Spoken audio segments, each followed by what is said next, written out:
So nice to be with each of you. Let's do this. Let's close our eyes and arrive here fully. Just breathing, feeling, and experiencing.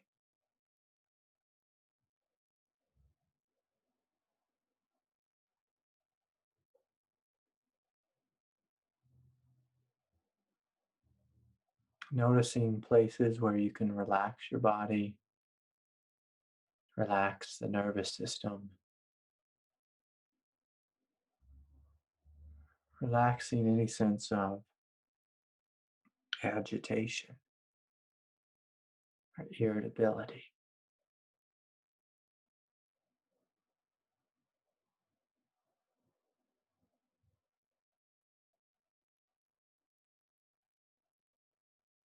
Feeling your feet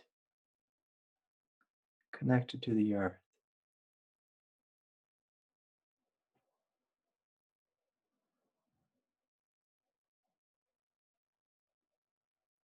The entire body supported in this moment.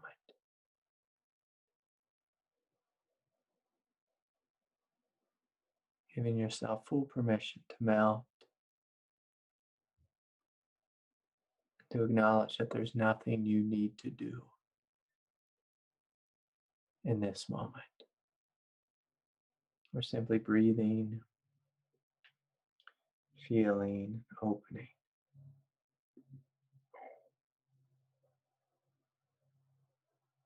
Breathing, feeling, and opening.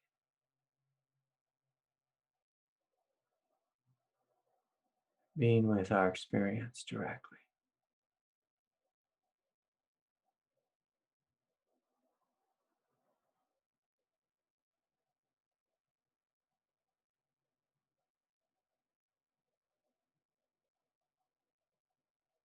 As you soften,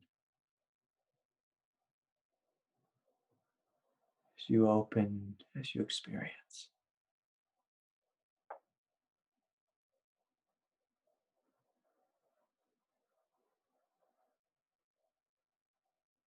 And right away, I'm going to invite you just to become aware of the eternal presence of peace.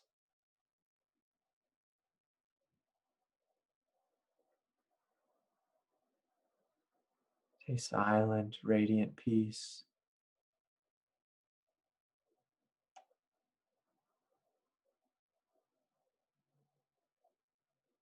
Which comes with a feeling of eternal stillness.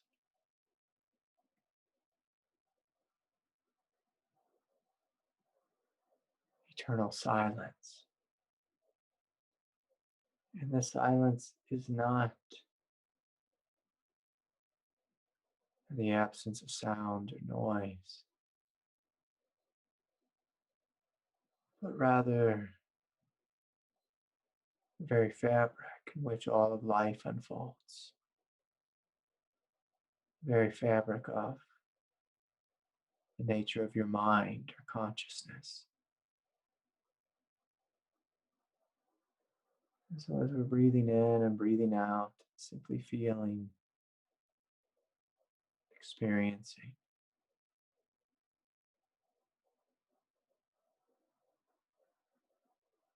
Can you give yourself permission to soften and melt into this silence?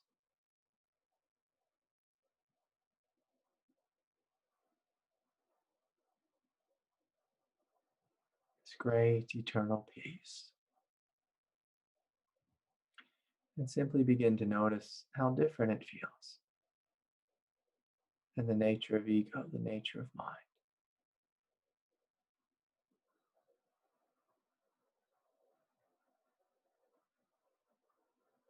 Just softening, opening, experiencing.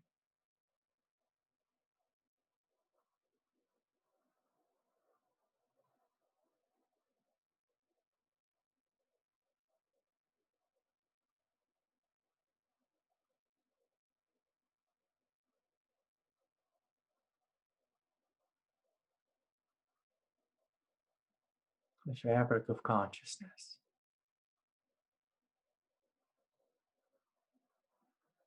silence, this peace, spaciousness.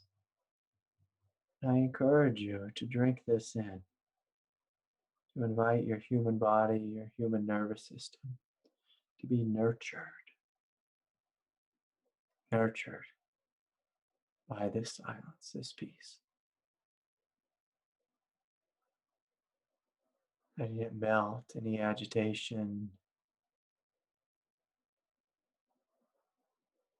any sense of fight or struggle or doing or defending,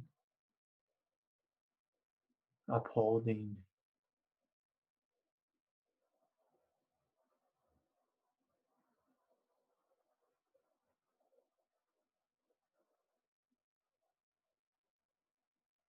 Yes, very good. So lovely to be with you all in this way, in this space of presence. And so if you like, you can open your eyes. If you like, you keep them closed. If you have a question, you can bring it forward. But, I thought I'd speak a little bit, about spiritual experience.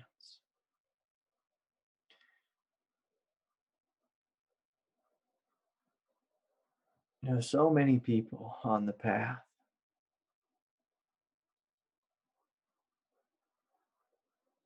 they look for experiences that come. Experiences that come, say, for example, at Satsang or during a retreat,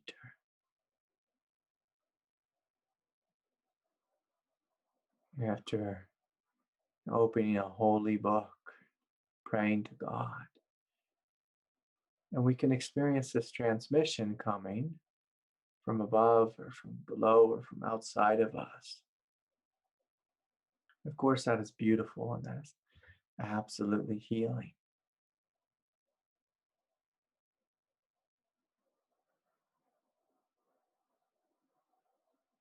But part of waking up spiritually is this shift in identification, where you realize yourself as the fabric of life, where you know oneself as peace, which is subtly different, but also profoundly different than simply experiencing peace. If I have a quiet day by myself, I'm alone, there's nothing to disturb me.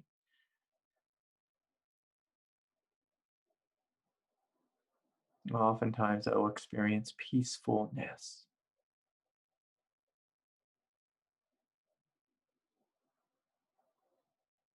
Peacefulness. It's like, oh yeah, there's no dog barkings, there's no one bothering me, I don't have to go to work. It's kind of like being on vacation.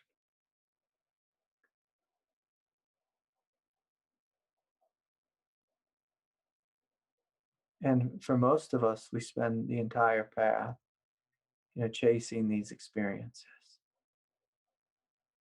And nothing wrong with that. I did it for many years. But at some point, as you step back a little bit further,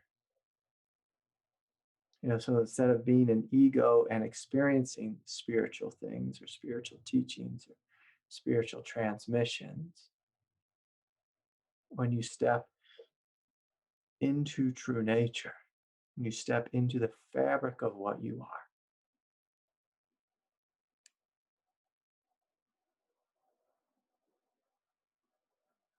and you begin to realize this, you realize, oh, I am peace. I am love. I am light. I am spaciousness. I am radiance, radiant luminosity.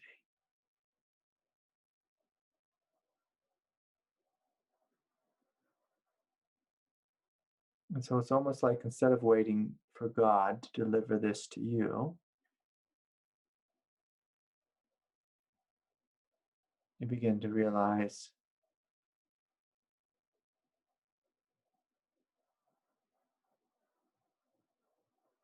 the nature of my consciousness is space.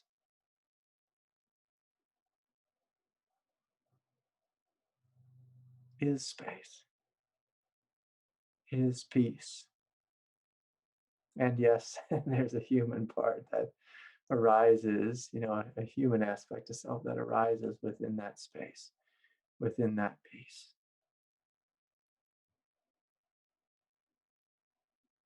And I'm not saying that one way is better than the other. That you shouldn't try to have peaceful experiences or create moments of peace, moments where you're stress-free.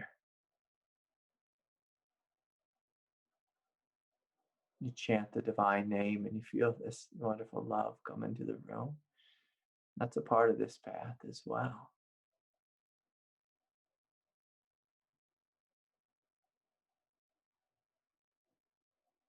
Now, if you ever study the great yogic masters of India,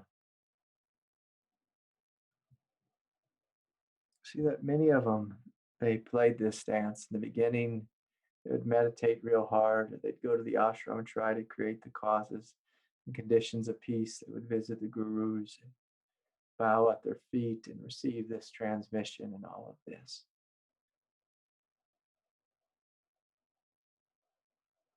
But eventually, what's required on this path is for you to realize the truth as yourself, as your nature. And I can remember one day, I've told this story before, but I was with my teacher, David, and we were out in the garden, and there was a lot of people who were coming from far away to be on retreat with him.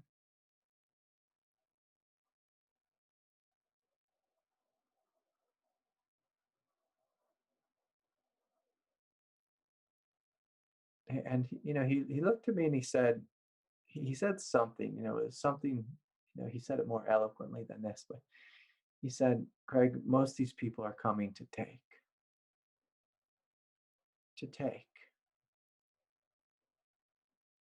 to, in a sense, to receive, which is, again, that's appropriate. He said, not many people come to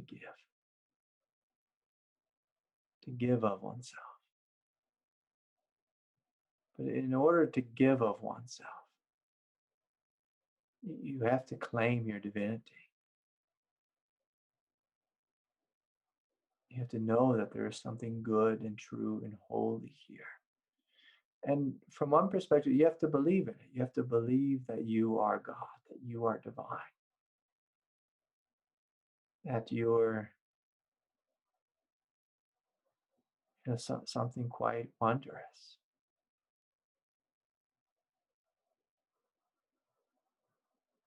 He said it to me again. He said, I was going to go see Amma, the great Hindu saint. And I used to go see her every year before COVID happened. I think I saw her every year for 20-something years. But anyways,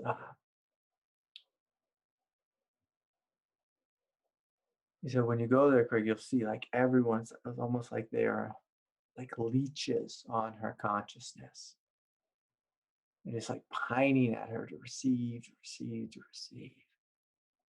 But not many people in the room are willing to stand up and say, like Christ did, like Amma did, the Father and I are one.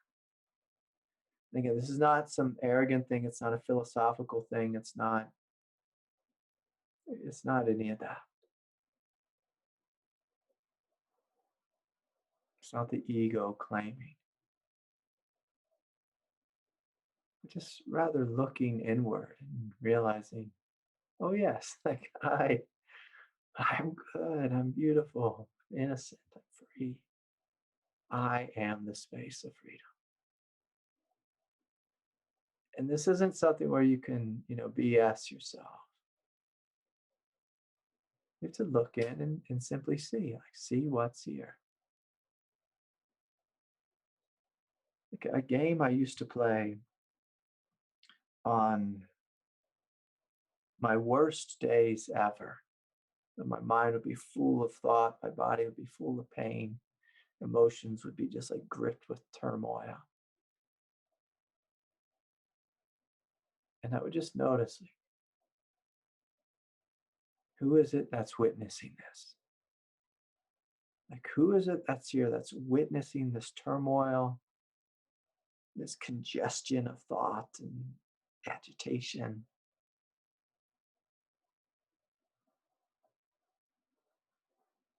Who is it that's experiencing this physical pain? And then turn around, to turn awareness upon itself, to see that one. Like, oh, oh, is this vast, spacious presence is witnessing hell. But the way the ego tends to do is it gets enmeshed in the witnessing. Me and the witnessing are one. I am angry. I am hurting. I am,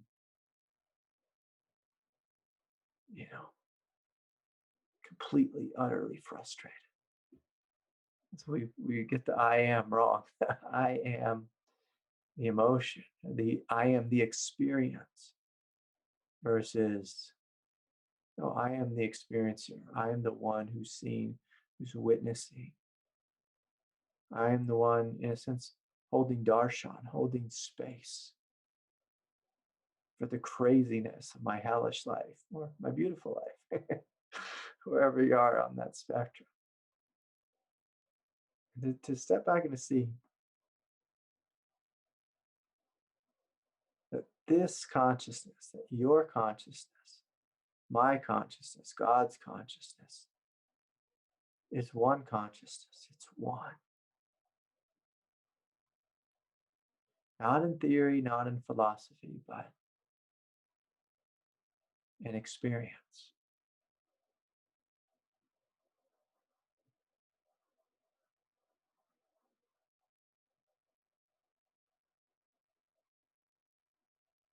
Often in the teachings I say, in you, as you. This light is waking up in you, as you. So the in you part, most everyone understands, like, oh yes, I'm feeling this piece now. I'm feeling it arising within me. But again, like, we can stay stuck in ego mode the rest of our life, that it's happening in us. All kinds of things can happen in us.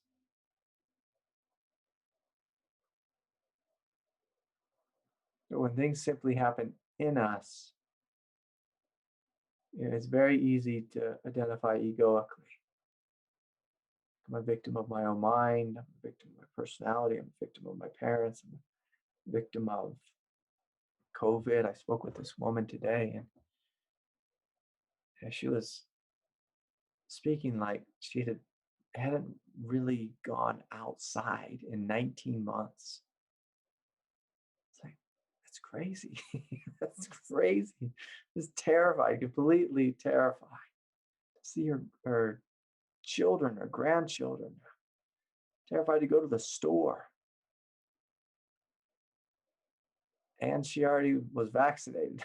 So I don't know how that works, but I thought a vaccine was supposed to protect you. You get it, then you get to go outside or whatever. But anyways, I'm not going to get into that. But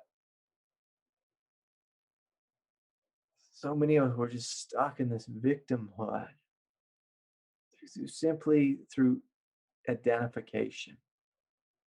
Simply through identification. And when you step back and begin to realize yourself as God, life can still hurt. It can still hurt greatly. But your perspective is much broader. And so you feel less like a victim or being attacked, even if you are being attacked. And then this consciousness that you are can actually hold space for the one who does feel victimized within us. And so it's these greater paradoxical truths where you feel as if you are not human, and yet there's a human here. And now you're more capable to love the human, to hold the human, to embrace them, to help them to heal and to outgrow this mess.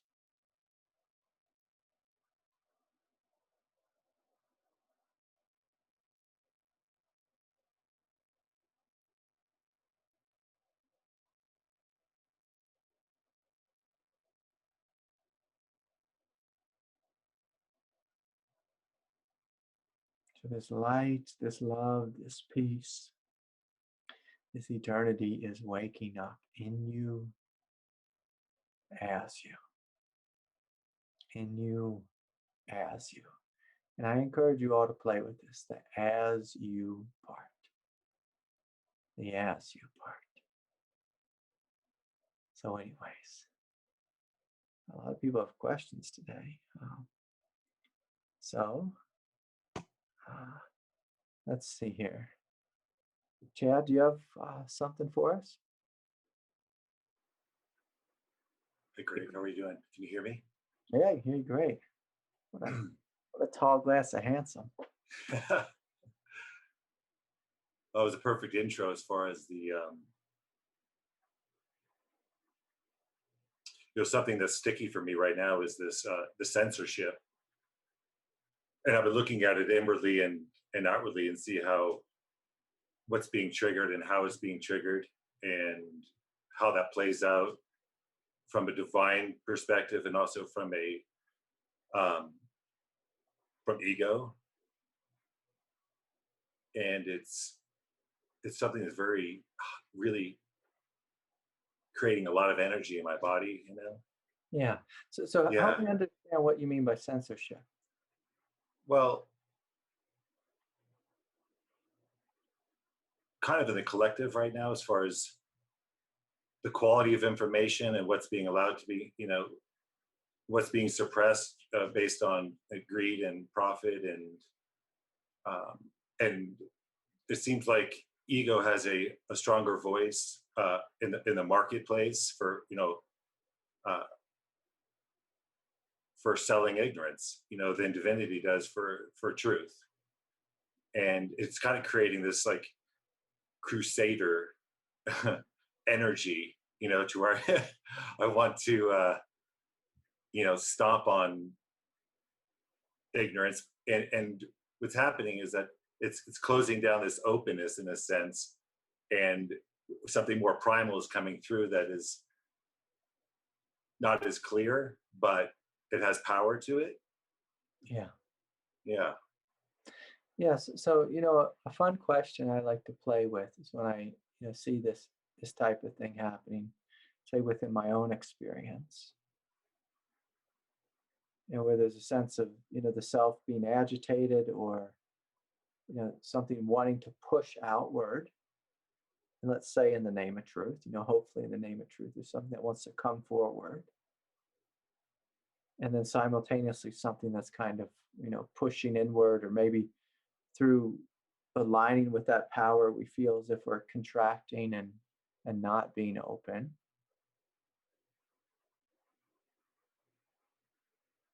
And just to really look at that dance and to see how this dance can be tantric.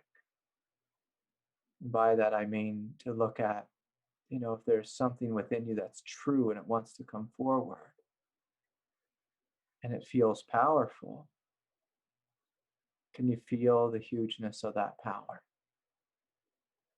Can you surrender into the hugeness of that power? And as you do so, you'll notice instead of your consciousness contracting, it actually expands. And it may expand, and it may simultaneously have thoughts of anger or angst. But then the question is, can we find a purity in this? Can we find the truth in this? And channel this power in the direction of truth. of truth. And that may mean action, that may mean speaking up, that may mean speaking out. Oh, Gandhi certainly spoke out. And, in a way you've done this in the past, I imagine, is once upon a time you were a rock and roller. Isn't that true? Yes. And so, very much like in the way, like you channel with music, right? And it feels powerful. It feels, that's the dream of the rock stars, to be on stage and to be channeling this massive expression of power through them. Right? Isn't that the dream of the rock star? Well, yeah, you're expressing. It's true. You're expressing. Yeah. You're expressing. And so, like, the beauty of it, like, sometimes if it's late at night, and, I'm all alone and, I get a little bored, I might click on YouTube and just click on, one of those 80s rock videos, where there's a crowd of 50,000 and they're screaming in the microphone. And what's really interesting to me is I love it when they show the crowd and just like the raw energy and how everyone's captivated in the sense in this oneness. And we'll have some fun here, like listening to Iron Maiden, and everyone's going like this. And let's forget ego expressions or divine expressions, but purely on the realm of tantra. What I'm seeing taking place is just this massive transmission of power. It may not have the highest form or anything, but let's not worry about that. But just there's something that the singer, the musicians, they've surrendered into this power. And it's immense, it's captivating. And, what I found is that, I can trust my power. And I can trust it. As I trust it, the power, it just flows with great openness. Whereas if I trust in my ego and the voice of ego, like this is wrong, this shouldn't be happening, I don't like this, then the power might flow through a channel of like constriction. And, then I'll be up all night just thinking about, this one argument I'm having. And so a lot of people, they're afraid of their own power. And because of that, they shut down, or their super ego is trying to manage it.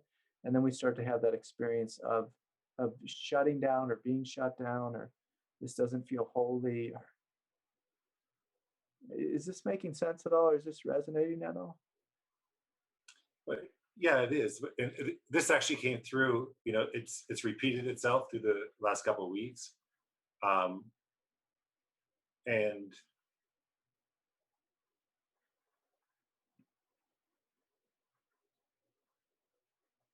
so, and I don't know, one of it came through what I would call a spiritual authority, somebody who I would call very clear, that gave a generalized statement and called anything outside of that basically a conspiracy theory or something, in that realm. And it triggered it again for me. It's like I'm not seeing many perspectives being held in our social media or any forum for speaking truth, and we're being treated like ignorant children who can't discern truth, and we need to be held, through an authoritative position of what they want you to hear and believe. So that's just being triggered for me right now. Yeah. So then that's a fun question again for tantra, is if you see that someone's projecting that onto you, that basically you're a child and I'm going to tell you how to think, like something like that. Is that right? Yes. Yeah. So for that to make you upset, there is a good chance there's some of that within you that you believe that. So can you find any place within you where you feel like a kid who needs to hear it from someone else, or a kid who's out of touch with his own power or his own expression? Mine comes from more of a place of, if I were a kid and something happened at that age, it would be that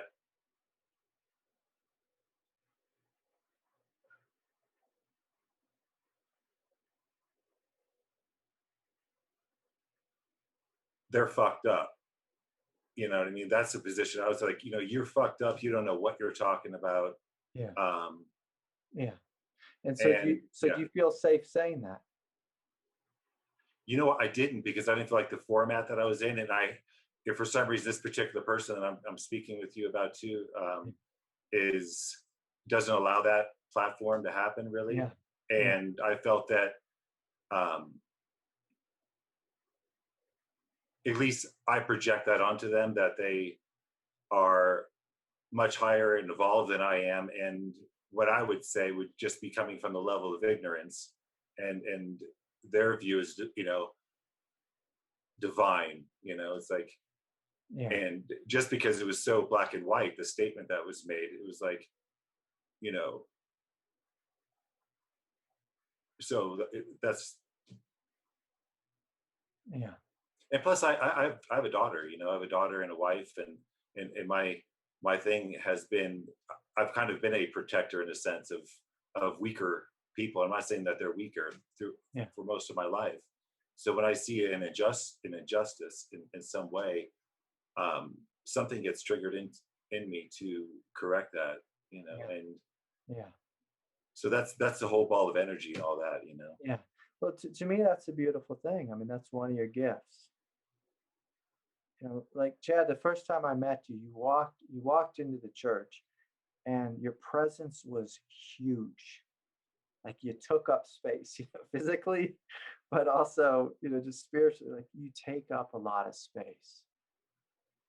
You take up a lot of space. And that's a gift you have. And to trust in that gift, and to speak up and to share that gift. In a sense, to be the protector, to be that. And you're going to find, like you said, there'll be times and places where it may be quote unquote inappropriate, but, then it becomes a question of discernment for you. Is it the truth for me to speak up and to challenge? And if it is the truth for you to speak up, but you don't, you're going to feel furious inside. And that's part of being human, of just like, I am this big presence and someone's calling me a little boy or treating me like I'm a little boy. Like if you and I went back and sat down in our high school classroom right now and we had to raise our hand, to go potty, that's not going to end well. We're not going to last long there. We're going to feel infuriated. And I'm going to say this, we're probably going to feel infuriated whether we are fully enlightened or just a normal human being. Because the ego in that moment it's simply doing its job. The healthy ego saying like, this isn't right. This is not right. And so when we see things that happen that aren't right, we are supposed to be angry. We're supposed to be. And in this moment, that anger is a good thing. Because in theory, it invokes us to act, to change, to speak up. And, we just have to look at, well, what's the greatest way we can speak up? Sometimes it's to challenge the teacher in that moment. Sometimes it's to send them an email after the class. Sometimes it's simply to walk away and say, this is not for me. But again, that's a question for your heart of how to respond. I have one more thing. Thank you. Yeah, I please. appreciate it. First of all, thank you for giving me a place to speak and to be listened. Yeah. So this kind of ties into that too. So there's also the noticing of something arising inside, catching it, but then noticing something manifesting outside that that energy wants to go towards and relate it to it. It's like that is the cause for what's happening here. Does that make sense? So give me give me an example of okay, say there's well, let's use something that's OCD. It's just some patterns that I like to see, and I can feel something already arising in me, and it manifests outside where somebody will do something against that. That energy will kind of project out onto that. They're the cause of it, but that energy was already here and happening.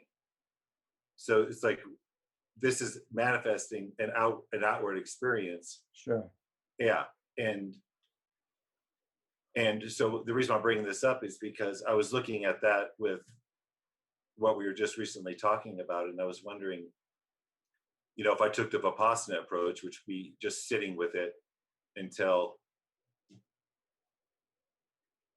it burns, basically, and not reacting.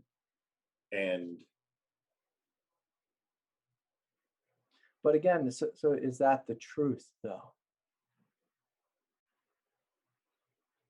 Like, is it Chad's truth to sit and let it burn? Or is it your truth to speak up? And see, this is a question of the heart. This is a question of the heart. If it's purely your ego projecting something into the world and the world mirroring that back to you, oftentimes, it's appropriate to sit and let it burn, but meet it with love. Because sometimes when we let it burn, it just dissolves temporarily, then it comes back. The thing about OCD stuff is it tends to come back and come back and come back. If it continues to come back, we can't just sit and kill it with a swift sword of mindfulness. We have to meet it with love, because love gets to the root of whatever the fear is there.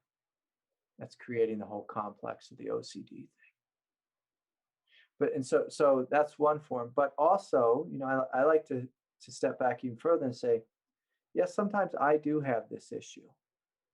And sometimes they have their issue. And sometimes the intelligence of God brings us together to come into this kind of experience where we're, butting heads. And that may not look spiritual, just from like a purely shallow type of spirituality. But we step back and look at it tantrically. We see, oh yeah, God is working out this thing in the teacher, where the teacher has given way into fundamentalism. And God has brought, this thing within the student. And God's going to bring these two together so that the two of them can heal. Because when the two of them heal, the evolution of the collective actually happens. In the last, 4 years or however long it was, 6 years, it seemed like, at least in the United States, there was so much division. There was so much fighting. And, both sides wanted to be right. But what I saw is, both sides needed to grind against each other and learn how to listen. I don't think it happened yet, but both sides needed that. So that eventually there could be no sides, or the realization of no sides. And so, it's important to always step back and look at, well, is this my projection? Is it their projection? Is it both their projection? And that's the interesting thing about being human, is it's so multidimensional. You see that it's yours, and you see it's theirs, and maybe you see it's only yours and God was using them. Sometimes I see that God uses me to say and do the wrong thing, to bring something up in someone so they can attack me, and so I can forgive them and meet them with love. And it's like, what is going on, God? Sometimes it's totally my ignorance. Sometimes it's totally theirs. And, that's in a sense, some of the fun or the joy or what makes this life so interesting is we're not going to come here and just have it all sorted out. And we have to get in this mess and let it play out. And another question for this whole dance is like, do you trust that whatever is being played out, the propaganda, the misinformation, the conspiracy theories, the truth in the conspiracy, like, do you believe, do you have faith that the truth will prevail? Like, do you believe and do you have faith? Yeah, I definitely do. And there's sometimes the truth wants to come through here, and it's not my truth, but it's holding all perspectives equally and allowing that evolution process to happen, which that's the part that I find frustrating right now is that evolution is frustrating. I mean, you know about carpentry. I mean, you do carpentry, so you know about sandpaper. I mean, that's what evolution is. Is it sandpaper? It's sandpaper, and it's agitating. And one of the ways I like to think of this is, it is ridiculously frustrating. But if we step into and claim our bodhisattvic nature, at least there's a sense of, okay, I'm choosing to step into this mud. I'm choosing to step into this coarseness. I'm choosing to be here at this moment in history and be a part of this crazy dance that's happening. And I'm going to hold the light to the best of my ability. And occasionally, if I get too fired up, or they get too fired up, it's like, can I forgive myself? Can I forgive them? And can I have faith and just simply remember that God's in charge? Even if it doesn't seem like it, even if it seems like the Russian hackers are in charge, or the misinformation people are in charge, or whatever it is. Like, do I trust? And for most of us, it's really difficult to trust when we see injustice. And for me, it's difficult to trust. I'm like, God, like, what are you doing here, God? What are you doing? Doesn't make sense to this one. And then if I take a deep breath and come into my belly, I trust.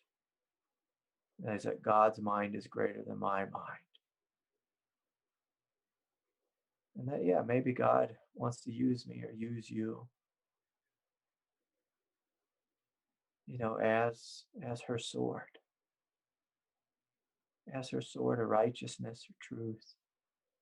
And sometimes, just like Christ was, he's like, God, this really sucks. Like, I don't want to do this, Can I just go back to building houses, or, can I just be the wandering rabbi in the desert? Or I have to get on that cross. It's interesting because before this altercation or whatever, I took the dogs for a walk and I had a prayer to God, and it was exactly that. It's like, use me for not to be the truth enforcer, but at least a vehicle for truth to be lived and spoken, and but Chad, sometimes God makes us the enforcer. Like, sometimes being the enforcer is our cross. It is our cross. And it can be heartbreaking, because it's like, no, I just want to be soft and sweet, and I don't want to be the one correcting people and this and that. But sometimes God makes us to do that work. And, like Arjuna, it's like at some point he had to surrender, or he chose to surrender. He was invited to surrender to the fact that, like, oh yeah, I'm a warrior, so I have to go to battle. Like, that's the deal. He was pleading with Krishna, I don't want to go out, and I don't want to fight, and I don't want to kill. And Krishna was like, it's kind of your dharma. This is what God has made you to do, to be. And when God gives us, a very powerful presence, oftentimes we end up uh, enforcing or broadcasting in a loud way. that's and that's part of the surrender. Most people think of just surrendering into peace, be like, oh yeah, and surrender and melt and to be nothingness. It's much more difficult to surrender like Christ did, to surrender into life, into action, into form, into incarnation. And it's like God gave you a big truck. So then God wants you to use that big truck. And God wants you to use it, to be it, to be a big presence. And back to the that thing of you feeling like upset, I would challenge you a little bit more and ask you, like, is there a part of you that shies away from being big? Because see, when a teacher, whoever it is, I don't care, teacher, rock star, if they're big, they're taking on their power, they're stepping into it. And if we get irked, or if we get jealous, or if we get infuriated, or we feel belittled, or whatever, oftentimes it's because there's an aspect of us that hasn't owned what they've owned. And we see it in ourselves. We see that we are that big, but we've held ourselves back. And that's actually why we get upset. When they say something stupid or silly, or they're a little bit out of alignment or whatever, or they're just, what people call flexing. Do you know what I mean? Yes, I do. And that's why it's nice to share this for that shadow reflection, And, yeah. And I would even call it a truth reflection, not even shadow reflection. I encourage you to own it. Be like, yeah, that's true. Like, there is something really big in me. There is something really big in me. And I want to honor that. And I want to honor that in all the ways. All the ways. Not just the nice, stereotypical spiritual ways of being, just lost in meditation or ecstasy or bliss or freedom. But to surrender to it in big ways, the expressive ways, the ways that might get you in trouble. And again, like Christ, he got in trouble for being big. And most of us, we have a superego that tells us, don't be big because you'll get in trouble. The tribe won't like you. You'll create a ruckus. Exactly. That's the thing. It's like alienated and judged, It's like, and thrown out in a sense. Thrown out. And, part of us stepping into our bigness, part of it requires that we get thrown out. And we're literally cast to the wolves. And the wolves start to eat us up. But we look down at our body, our form, our presence, and we realize those wolves cannot kill me. They cannot harm me. They can't do anything to me. And so, the journey of being, into one's power, for most people, it's just fraught with fear. It's, can I be this big? If I am this big, what will happen? I'll be thrown out. And it's good. It's good to be thrown out and then to see, like, okay, I've been thrown out. Am I still alive? Am I still powerful? Am I still like this presence? Can this presence be destroyed despite it being thrown out? Like, sometimes God needs to throw you out so that you can stand on your own 2 feet. And it's heartbreaking, it's lonely, but the funny thing is eventually, like when you really step into it, you get comfortable with being out. Then you realize, in a real sense, that life comes forward to meet you, and you're not alone because you've been cast out of that last tribe. That there's a new tribe that's come forward to meet you, to support you, to love you, to acknowledge you. Because they see your power, they see your brilliance. They see that there's something great here. Something great here. And so it's kind of a fun journey with power. And spiritual people are just terrified of power. And again, I'm not talking about egoic power, but true power. True power is, just as big as vast, spacious awareness. Like true power fills vast, spacious awareness. It's infinite. And there's this non-dual realization. There's a potential for non-dual realization. And I am one with God in the form of power. Where it feels as if that you are the creator, the destroyer, the all of it, the force of evolution itself. The giver and the taker of life.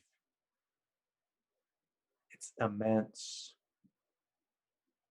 When this energy first started waking up in me, I'll just say this, I about peed my pants because it was so big, so huge. It terrified me. Terrified me. I said, no, I don't want to be that. I just want to be the peace. Nice and quiet, gets along with everyone. It's nice. It's like a bunny rabbit. I just want to be the peace. But to be this power requires someone who's fearless.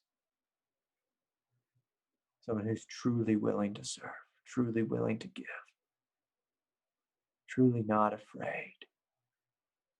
Someone who places the truth first and foremost. First and foremost. I think that's the first thing you said to me. You walked in the room and basically I asked, what's your deal? He said, I just want to know the truth. I want to know the truth. So truth is not just nice energy. Truth can be vicious, can be violent, can be explosive.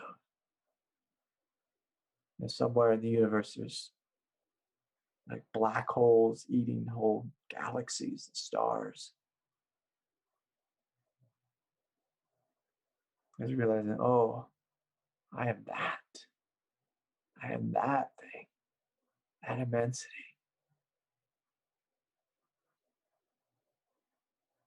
And again, I don't want that to come off as too dark. Is in it, there's this immense trust and connection with love. Sometimes love has a sword.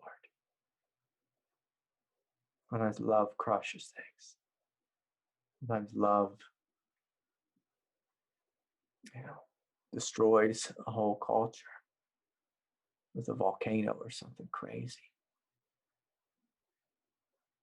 And then they all wake up in the next round. So anyways, you with me, my friend? Yes, I am. I'm just feeling a lot of gratitude and love for you. And I and appreciate everybody here holding space too. And it's quite the ball hog, but thank you for, I just feel a lot of gratitude and open. So appreciate that. Yeah. Say that one thing again. You're quite the what? Oh, I said I felt like a ball hog. Not really. I'm just using that as a kind of a fun thing. I don't. It's not deep. It's just a surface. Yeah. I'm always happy to speak with you. I'm always looking at you. I'm always like, what's that boy thinking? And so it's nice. to have, just to be able to be with you in this way. Thank you. Yeah.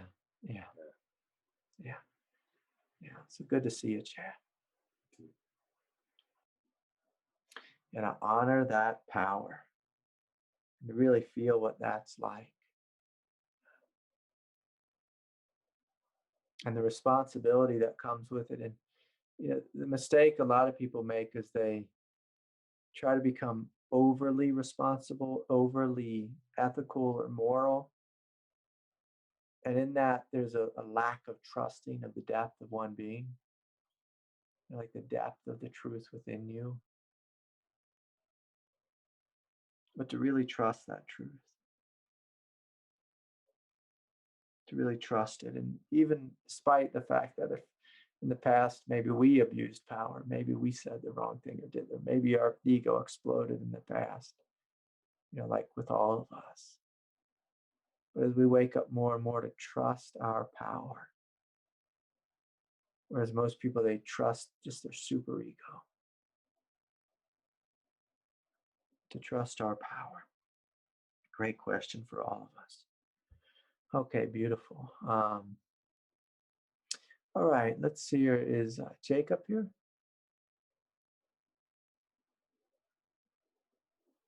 Yes.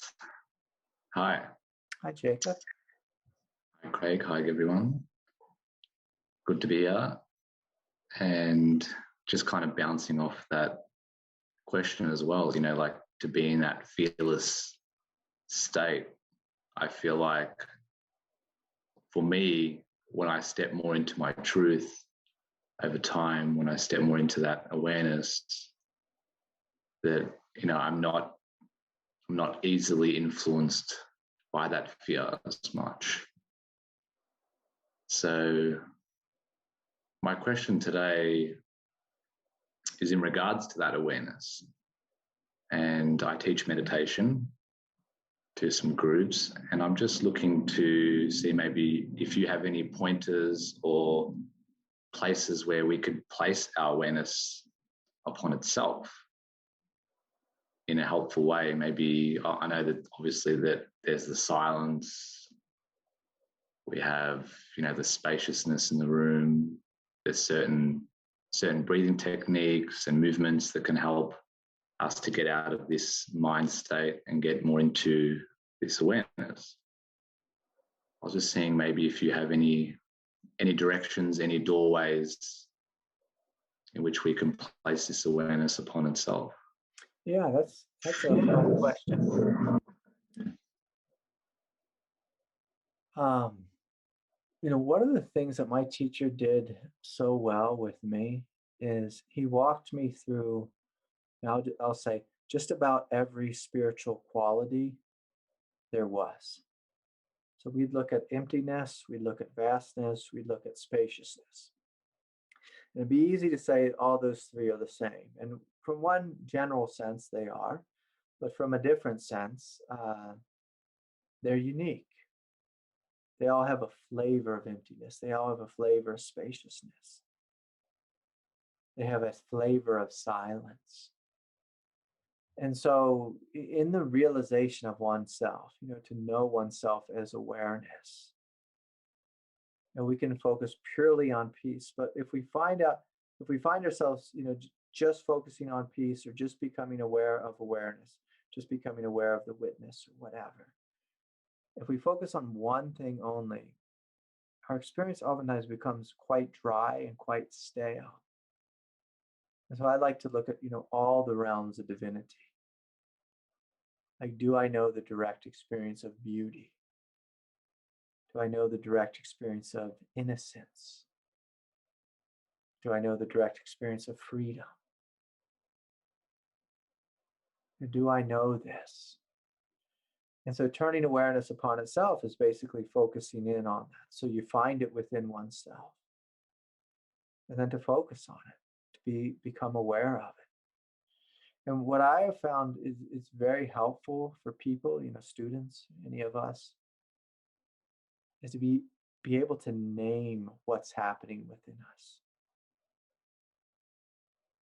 Because as you begin to name it, as you're able to speak about your experience with detail, it brings it more fully forth. It's another way of being aware of what's here, being aware of awareness, being aware of the fabric of consciousness.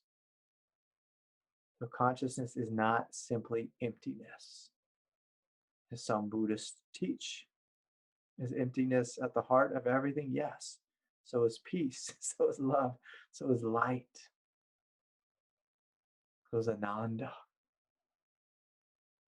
And so, one of the things that I do is, when I teach is I just sit down and I feel what's coming forward now.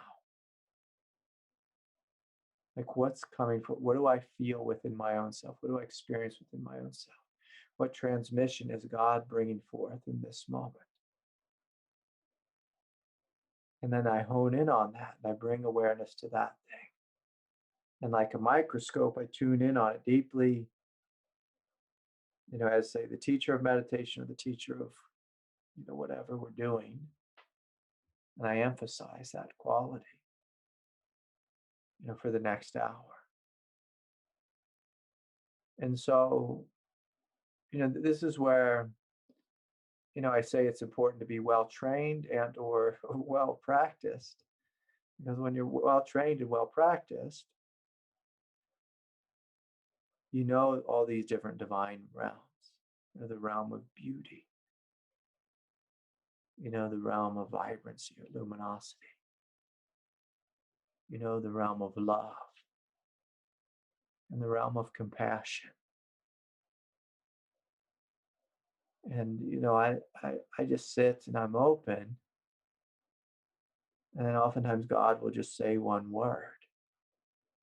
And so say it's love. And so I say, okay, let's tune into love. That's us becoming aware of it. And can we feel this love? Can we experience it in our head? We experience it in our heart, in our belly, in our legs, in our feet. So oftentimes when people do turning awareness upon itself, for a lot of people, that experience happens here. They think of awareness as two eyes looking outward. They close their eyes as two eyes looking at thought. So again, it's like in this very limited sphere. And then awareness turned upon itself, two eyes turned inward, add awareness. That starts to open things up and make it bigger. But I like, to remind the student, the individual, to feel that in the heart, the belly, and the body. How about to feel outside of oneself, inside of oneself, above, below. And so then when we're turning awareness upon itself, it's not just happening in this limited, mental, philosophical, dogmatic place. It's happening through and throughout the being. And of course, we discover this all within our own self.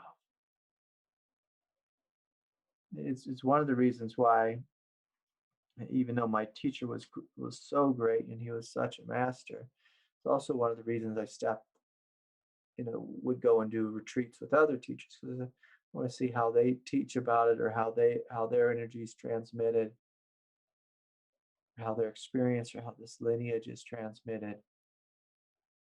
And it helps us to let go of our bias. Because so many people, everyone has bias of just how they see, how they view, how they interpret. Even spiritual experience, most people's, their spiritual experience all takes place here in the third eye area. You get a very limited frame of, I'll call it like spiritual mentality. And then occasionally they come down to the heart. It's like, no, we are these multidimensional beings. Multidimensional. And, the other thing I'll say is that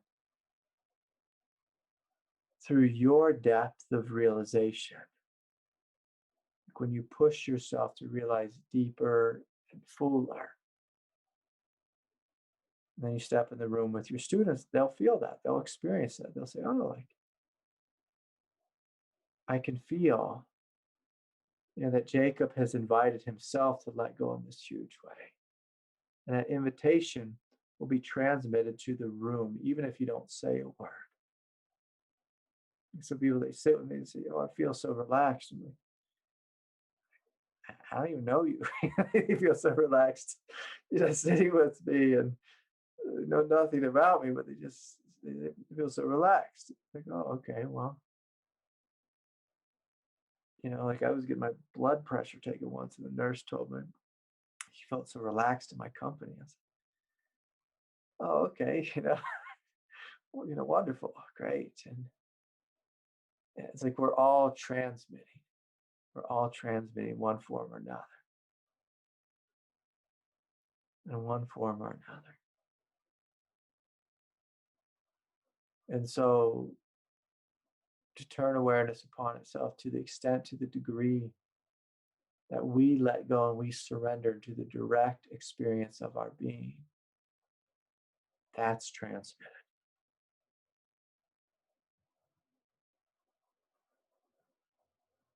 And that's more fully important than any words or techniques or anything we say. Like sometimes I butcher things like crazy, but people still feel something pure in it. Some people are very eloquent, but they're completely closed off and shut down. So their eloquence just feels like, some dry thing they're reading out of a book.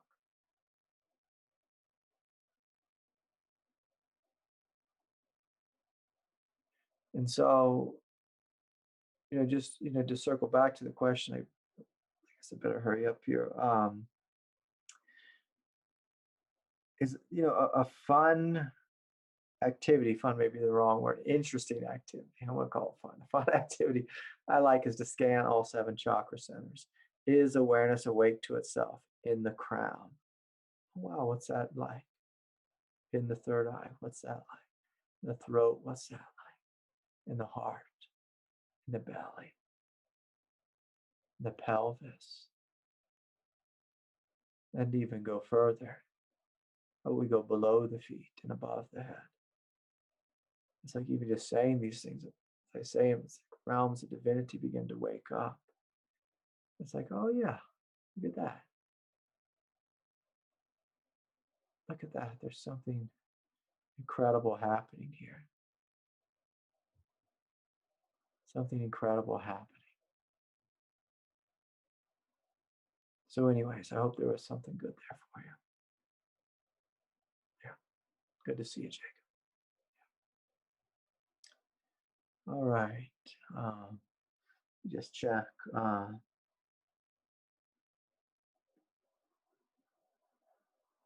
Here real quick. Make sure I'm doing my job. Okay.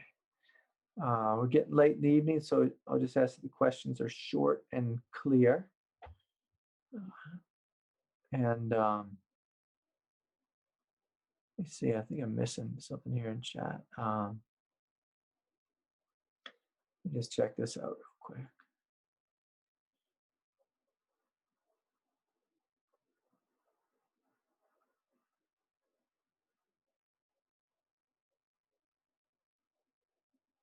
Okay, good. All right, let's hear from Cynthia. Cynthia, are you here? I am. Hi, Cynthia. Hi, Craig. Yeah, good to see you again.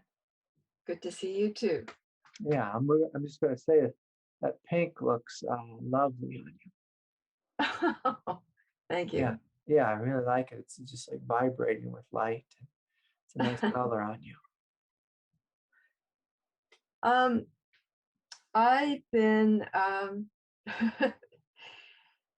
meditating. You stress the importance of every day doing something meditative and every day doing something physical. And gardening is my physical thing, as you know. I did that 2 hours today in the rain. But with the meditating, I am constantly swallowing, constantly yawning. Sometimes I'm gasping, sometimes I'm snorting today, driving to the garden, suddenly I'm screaming. Yeah. And I'm having all this pain in my upper back, and my head's going side to side, and my jaw seems to lock every couple of seconds. And I don't know what's going on with me, and I don't know how to stop focusing on my symptoms. Yeah. And I start to feel like hopeless, like I can't get past it. It feels like something that I've been struggling with for a long time. Yeah. And I just don't know what to do to get beyond it. So Yeah. I'm Okay, good. So let's just acknowledge this, that again, if energy's moving, you are doing something really good. If energy's moving, you're doing something really good. You're doing something right. If energy's moving, you are getting past it. You are progressing. You are moving along the path. If energy's moving, even if it's unpleasant in your experience and you have lots of symptoms, in fact, if you have a lot of symptoms, it means you're doing something right.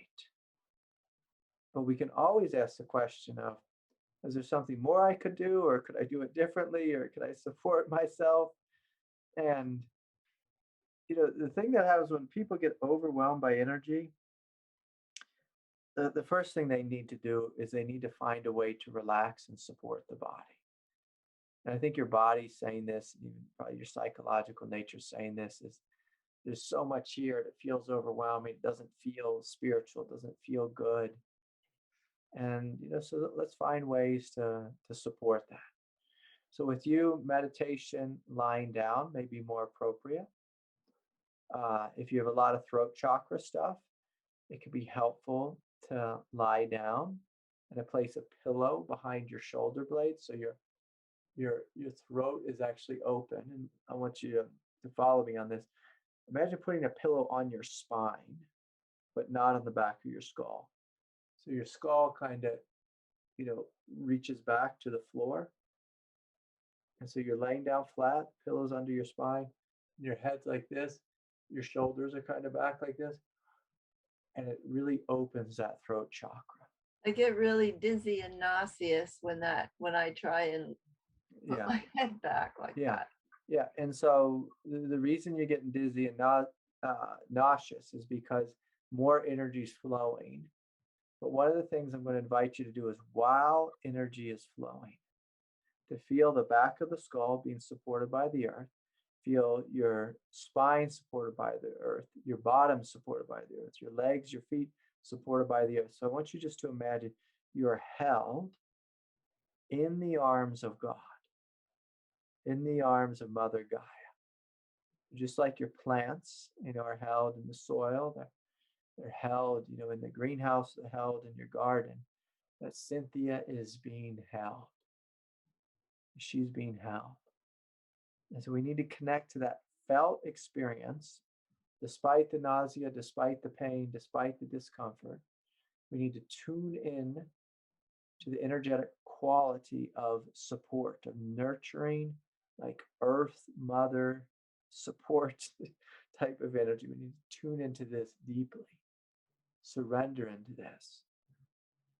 This pain in my upper back, Craig, is that heart chakra? Is that throat chakra? Or what is that? Like from my shoulder blades up to my neck? Yeah. So it's a combination of heart and throat. And so let me say one more thing though about meditating this way. So you're laying down, you're giving yourself permission to be held fully by the earth. Cushion behind the spine. Sometimes a real big fat cushion, sometimes a real skinny one, sometimes no cushion at all is helpful. So you play with that. So then the other thing is, so the back of the skull is touching the earth and it's melting into the earth. And the eyes can be open or closed. If they're open, is to feel the hugeness of life, to see the hugeness of the sky, the hugeness of the room, to see how much room, how much space is in this room, and to begin to identify with the spaciousness that's here. So when we identify with spaciousness, there comes this quality, this reminder, this experience that there's room for everything, even discomfort, even craziness, even kundalini fireworks. There's room for everything. So eyes open, noticing how much space is in this room. And there's room for this experience to take a long time, for this unraveling to take a long time. When you identify with the hugeness of divine mind. Simultaneously, the body's feeling nurtured, held, supported, and loved. And so we need to tune into these two qualities, Cynthia. One, there's space for this to take a really long time. There's space for it to be uncomfortable. There's space for it to be weird and bizarre. And simultaneously, I'm being held and I'm being supported. When the body gets these two messages, that one, there's room for it, and two, I'm being supported, it greatly relaxes. And as the body relaxes, the chakras open energetically and they become less contracted. When they're less contracted, you're going to have less of this kind of stuff, moving and dancing and, what you call twitching, or what are really, commonly referred to as kundalini kriyas. When the body fully relaxes and knows it's safe and stops resisting the energy, then the energy flows through an open vessel. It doesn't have anything to rub against. This is going to take some time, though, Cynthia. I'm always afraid something violent's going to come out of me. So something violent will come out of you, but it'll come out like in the form of a scream or a kick or, a jerkiness. But again, like I'm going to say the same thing I said to Chad, like I'm inviting Chad to trust his power. I'm going to invite you to trust your own power. Your own power. And so sometimes God shows up in the form of a star, like a red giant, and that red giant, it explodes or it implodes and it shoots energy off in every direction. And that's going to be part of the spiritual awakening process with you. And sometimes energy is going to just be shooting out of you. And if you do your best not to, go out in public and start punching people in the face, you're probably going to be just fine. I don't think you would ever do that, but you might, say the wrong thing, or you might scream or kick, or an old traumatic memory might come out of you and you might scream, leave me alone, or stop it, or, that's not right, or whatever. And that's welcome. That's welcome.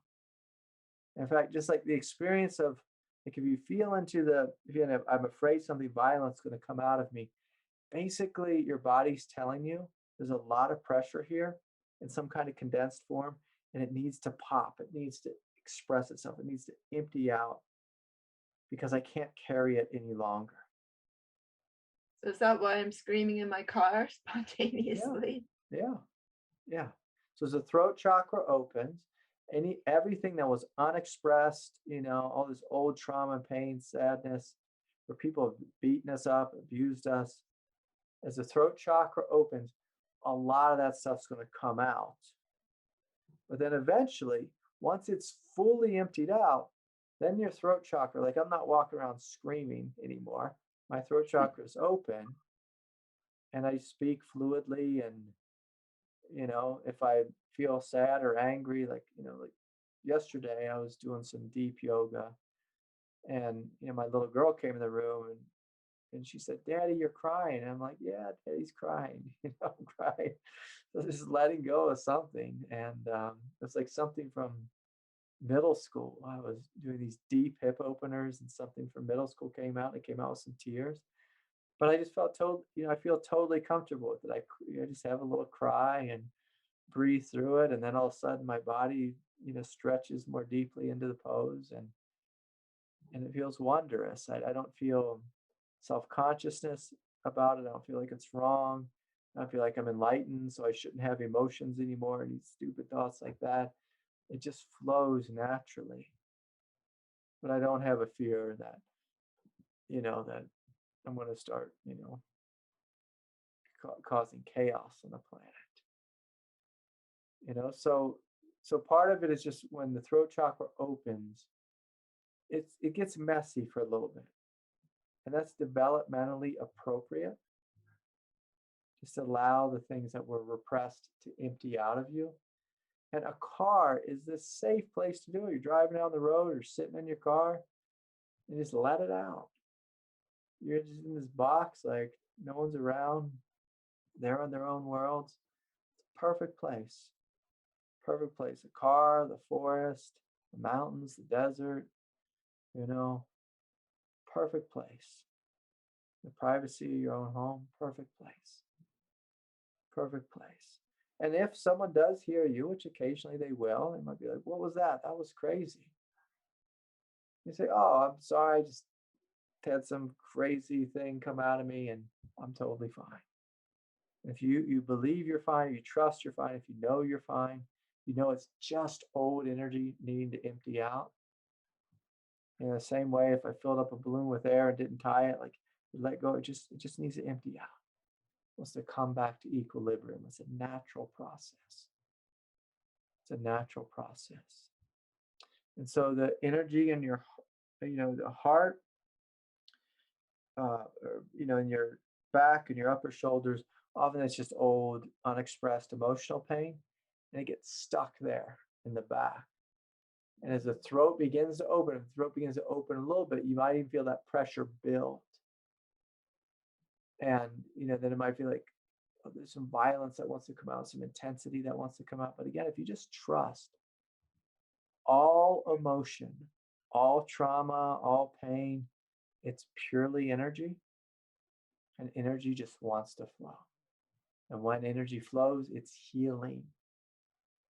It's healing because it empties out of you and it returns you to your natural state of stillness. But if we keep too much energy in our body from the past, is the basic math equation. You keep energy in you from the past, you suffer. You suffer. If you let it empty out of you, in a skillful way, like in your car, when you're home alone, out in the garden, whatever, the sky's big enough to receive it. The sky, God's big enough to receive it. Life's big enough to receive it. So you let it empty out, and eventually you'll begin to feel lighter. While I was meditating today, you talk about the space. I was feeling pain, and all of a sudden, the big sky up at my garden with just filled me. I suddenly felt this space enter me. Yeah. It was a really incredible experience. Yes. Yes. I've never had that happen before, but it's like the sky came right into me. Yes. It was really neat. And so that sky is the space of your consciousness. So in that moment, you had a moment of grace where God, came into you with a transmission to remind you that this is what you are. That this is what you are. You are this immensity. You are this. And it's important just to look at your experience and to notice, is there space here within me? And what the egoic mind is normally trained to do is it's trained to have awareness of pain, but it doesn't necessarily have awareness of space, because space, it's like the ego doesn't know what that is. But if you train yourself to start to witness space, experience space, find space within you. And a wonderful game I like to play with pain, chronic pain, I'm someone who lives with chronic pain, is as I experience the pain, I simply step back and notice the space around the pain, the space in which pain arises. And every time I realize, oh, there's space here. If there wasn't space here, pain couldn't arise. Like when you let out a big scream, there's space here to receive the scream. There's space before you scream, while you scream, and after you scream. The same is true with every thought. Your thought of, I'm doing it wrong, this is taking too long, I don't like this is weird, all this kundalini movement.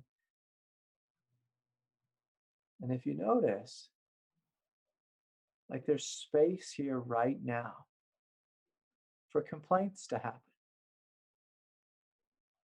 There's space for complaining to happen. The ego, if we start to complain, we just identify fully with the complaint. If you just step back and realize, oh, look how much space is here. There's so much space. Complaining can spontaneously arise. An experience of vast spacious awareness can spontaneously arise. There's so much space that's here that the big mind, the big sky can awaken in me. Oh, this space must always be here. There's space for pain to arise. There's space for beauty to arise. There's space for hot, for cold, for uncomfortability or discomfort, and bliss to arise. And more to pay attention to this, that there is space. There's space. And when we begin to realize there is space, there's a great sense of relief. So when we have pain and we're just with ourselves, it feels like hell. When we have pain and there's space, it's like, oh, there's space, there's room. The pain's not so bad. It still hurts, it's just not so bad. Yeah, there's space for trauma to arise. Space for everything. If there wasn't space, these things could not arise. They couldn't happen. They couldn't be experienced. Space is inherent. And so anyways, so nice to be with you, Cynthia. Thanks for sharing of yourself. Thanks. Yeah. Good to have you. Bye for now. Okay. Let's see here. It looks like it's about